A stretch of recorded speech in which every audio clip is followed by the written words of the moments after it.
गुरु गोविंद सिंह के 4 पुत्र थे। 2 पुत्र चमकौर के युद्ध में धोखे से मुगलों ने मार दिए। एक 6 साल का जोरावर सिंह और दूसरा साहबजादा फतेह सिंह। ये दोनों बच्चे थे, कोई 6 साल और 9 साल की शायद उनकी उम्र थी, कुछ ऊपर नीचे हो सकती है, टेक्निकली मैं उस पर नहीं जा रहा। सरहिंद के राजा ने फरमाया कि इन दोनों बच्चों को, गुरु गोविंद सिंह के इन दोनों बच्चों को इस्लाम कबूल कराओ। सरहिंद का वो मुसलमान जिहादी आतंकी तलवार लेके उन दोनों बच्चों के सामने खड़ा हो गया और उसने कहा, इस्लाम कबूल कर लो, जान बख्श दी जाएगी। इसमें से जोरावर सिंह ने उस मुसलमान आतंकी जिहादी की आंखों में देखा और कहा, वाहे गुरु के अलावा किसी को नहीं मानता।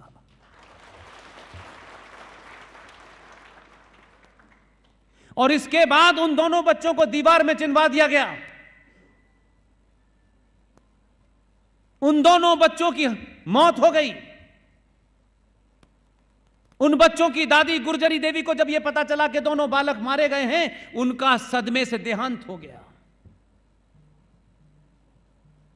उन दोनों बच्चों को अंतिम संस्कार के लिए जगह नहीं दी। सौदा किया। टोडरमल से कहा कि बताओ, टोडरमल गए, बताओ कितनी जमीन का पैसा देते हो। उसने कहा, जितने में उनका अंतिम संस्कार होगा उतनी सोने की अशर्फियां भिजा दो। राजा टोडरमल ने उतनी जमीन के ऊपर अशर्फियां बिना दी और फिर उनका अंतिम संस्कार हुआ। अगर भारत के बच्चों को बहादुरी का, शौर्य का, पराक्रम का इतिहास पढ़ाना था तो फिर 26 दिसंबर को बाल दिवस होना चाहिए था।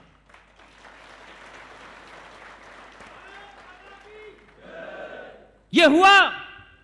भारत के प्रधानमंत्री ने पिछले महीने कहा, 26 दिसंबर को अब से बाल वीर दिवस मनाया जाएगा।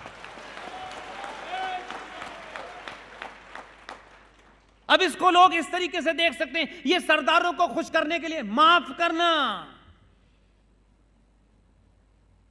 सदियां बदल जाएंगी, नस्लें सीख पैदा होने लगेंगी, आपको अपने पूर्वजों का ध्यान आ जाएगा। तो ये कोई राजनीति का मामला नहीं है, इसलिए हर चीज को राजनीति के चश्मे से देखेंगे। ये चुनाव आएंगे जाएंगे, हजारों बार होंगे, लेकिन राष्ट्र परमानेंट है। इसलिए गुरु गोविंद सिंह के पुत्रों को 26 दिसंबर को भारत के प्रधानमंत्री ने कहा, आज से बाल वीर दिवस 26 तारीख को मनेगा। यह है, इससे सदियां बदलेंगी, इससे नस्लें बदलेंगी, आने वाला इतिहास गवाह होगा कि कौन लोग हैं। तब लोग पूछेंगे कि ये कौन थे, तो ये नहीं कहेंगे कि सारे ही भिंडर वाले थे।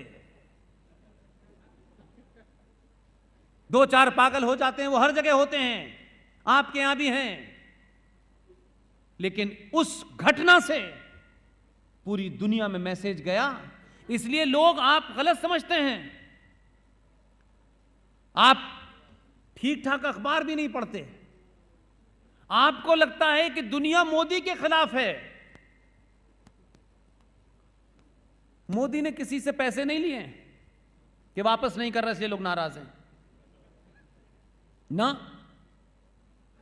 इसलिए मैंने कहा कि यह भाव शायद आपके अंदर देर से आता है, क्योंकि आप सब लोग एमएलए, एमपी, राज्यसभा, लोकसभा, ये चैंपियन, वो मेंबरशिप, कुछ मिल जाए और क्या कहते हैं, हम समाज सेवा के लिए कर रहे हैं। ये साफ साफ नहीं बताते, हम लूट के लिए चाहते हैं, हमें लूटना है। इन दलालों की लाइन में खड़े होकर के हमको भी अपना घर बनना है, 2 मंजिले से 4 मंजिलें और 3 गाड़ी से 5 गाड़ी करनी है। लेकिन हम समाज से क्यों मरे जा रहे हो? समाज सेवा के लिए। समाज सेवा करनी है तो करो ना, जाओ घरों में गरीब बच्चों को खाना खिलाओ ना। टिकट लेके ही समाज सेवा करेंगे। भाई साहब, ऐसी समाज सेवा से मैं माफी चाहते हैं, मत करो ये समाज सेवा। जो भी ये दलाल आपके पास आए, नहीं मैं देश के लिए कुछ करना चाहता हूं, कुछ मत कर, तू अपने लिए कर ले, बेवकूफ मत बना। आज के युवाओं की गाड़ियों में 200 रुपए का पेट्रोल भरवा दो, वो पीछे पीछे सुबह से लेकर शाम तक जिंदाबाद मुर्दाबाद, जिंदाबाद मुर्दाबाद। आप उठा के देख लीजिए, जो एमएलए बना 5 साल के बाद उसका घर कहां से कहां हो गया। वो दलाल आपके बीच में घूम के फिर आ जाएगा, क्योंकि उसने 10-5 लोगों के काम कर दिए हैं। वो चाटुकार ढोल बजाते रहते हैं, नेताजी बहुत अच्छे हैं, बहुत अच्छे हैं। नहीं, अपने बीच में से पुरुषार्थियों को पैदा करिए, पुरुषार्थियों को आगे बढ़ाइए। उनसे कहना हमारे लिए कुछ मत करना, राष्ट्र के लिए करना।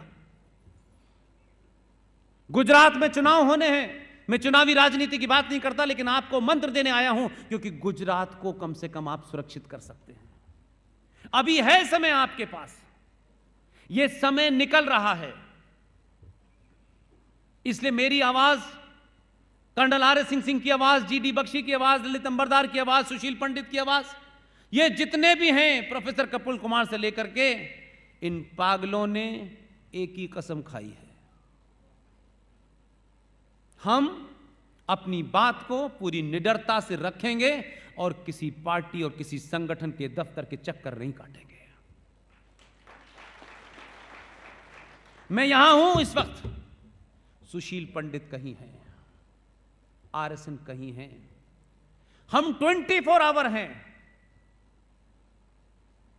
इसलिए हमको इस बात की चिंता नहीं है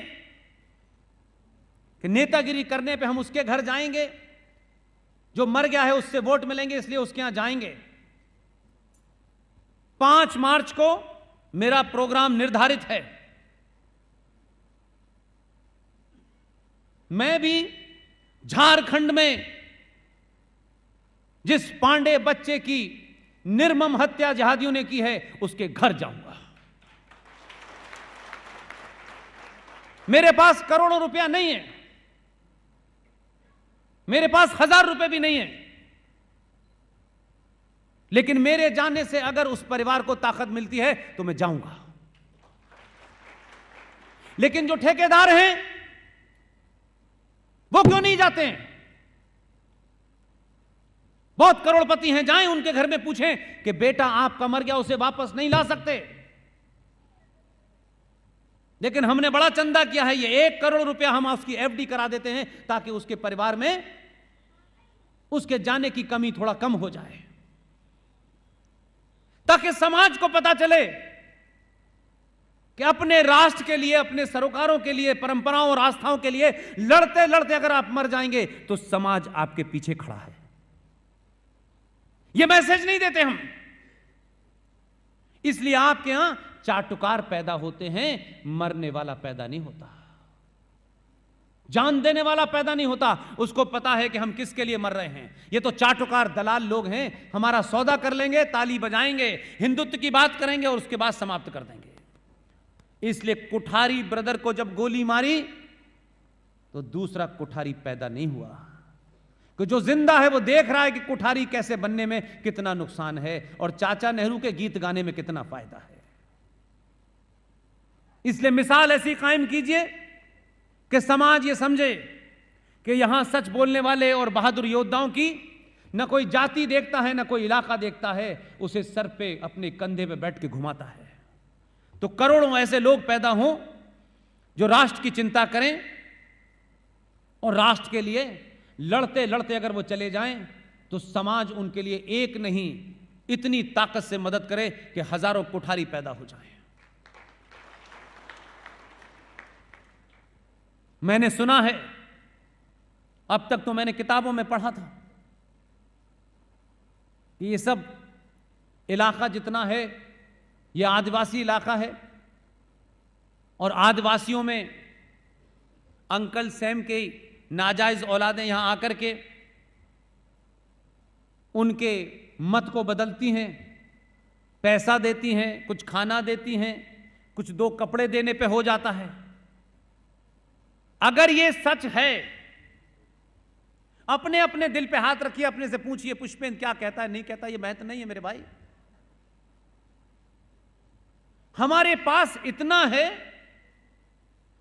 कि हम उसको कैसे खर्च करें ये सोचते हैं। क्या हम इतने दीनहीन लोग हैं कि हमारे बीच में जो कमजोर है, जो इस दौड़ में पीछे रह गया है, क्या हम उसका हाथ नहीं पकड़ सकते? क्या हम ये नहीं कर सकते कि एक परिवार तय कर ले कि जो खाना मेरे यहां बनेगा वही एक खाना एक आदिवासी परिवार में जाएगा। ये नहीं सोच सकते। हमारे यहां तो दान करना, गणेश जी को मुकुट चढ़ाना होगा अगर, क्योंकि गणेश जी ने तो मुराद पूरी कर दी हमारी, तो गणेश जी का सोने का मुकुट जाके मंदिर में चढ़ाएंगे और ये फिर पूछेंगे नहीं ये मुकुट कहां गया, गणेश जी तो पहन नहीं रहे, कहां गया वो मुकुट। हम इतने कायर और लालची हैं।